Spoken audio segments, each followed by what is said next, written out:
Alors récemment, j'ai acheté une biographie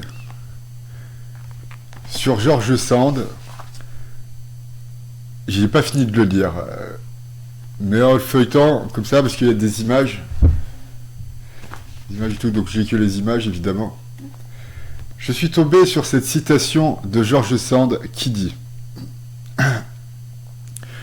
Je n'ambitionne pas la dignité de l'homme.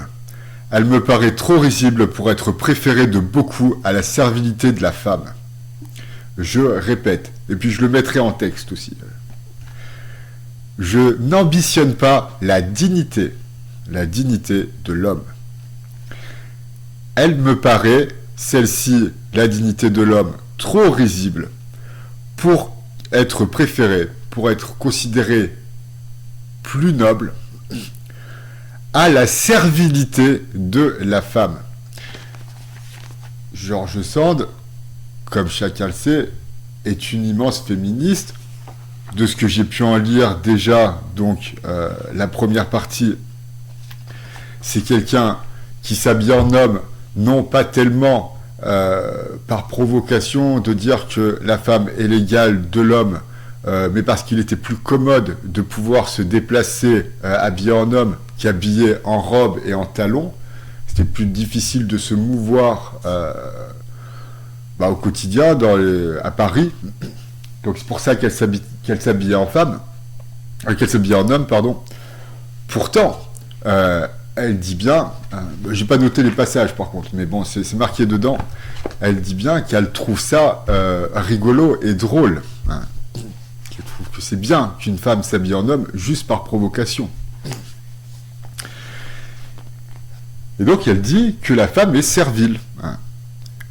De la considération, qu'est-ce que le féminisme, qu'est-ce que la féminité, hein. Selon George Sand, la femme doit être servile. Enfin, doit être, c'est pas ça, elle doit pas être servile. Elle a en elle, elle porte en elle la servilité, la serviabilité. Tout. Donc les femmes qui nous parlent d'indépendance, de liberté, de tout ça, il n'y a pas tellement d'idée que la femme devrait être enchaînée, hein, mais que la femme, elle, fait naturellement l'esclave, quoi, tu vois, hein, le ménage, la bouffe, hein, s'occupe des gamins. Tout. Moi, donc tout ça pour dire, voilà, que George Sand dit que la femme est servile. Hein. George Sand est une... ça parlait dans le monde de la littérature, hein, il fait la littérature française, donc c'est quelqu'un d'extrêmement important. Hein. Il y a deux catégories de personnes, hein, en littérature. Hein.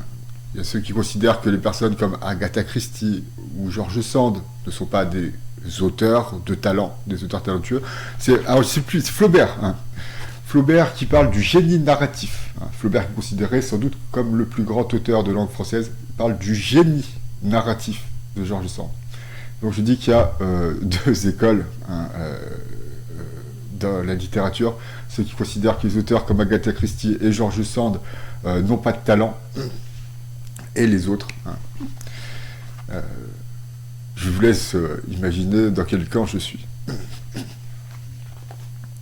Donc c'est juste une petite réflexion, hein, sur le féminisme moderne.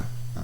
Oui, voilà, donc il faut quand même que je dise, il n'y a pas que le fait que George Sand soit une artiste, c'est aussi un exemple de la libération de la femme, et c'est marqué aussi dans la biographie. Elle prend un nom d'homme parce que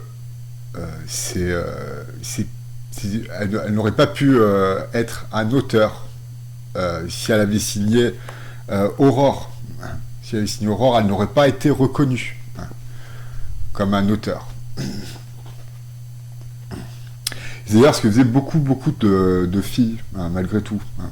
Il y a quand même plein de filles à l'époque qui signaient de leur nom, mais en général, le plus courant, c'était quand même de signer dans les journaux spécialement dans les journaux, de signer avec un nom d'homme.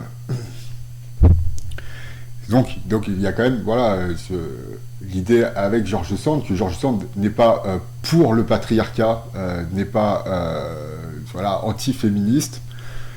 C'est vraiment une personne qui est très féministe, à juste titre. Tous ceux qui disent que George Sand est féministe, eh bien c'est juste. Hein. Elle considère néanmoins que la femme est servile et que c'est plus sympa d'être une femme servile que d'être un homme digne, quoi, d'être un homme orgueilleux. Oh, c'est tout. Et je suis vachement content d'avoir fait cette vidéo.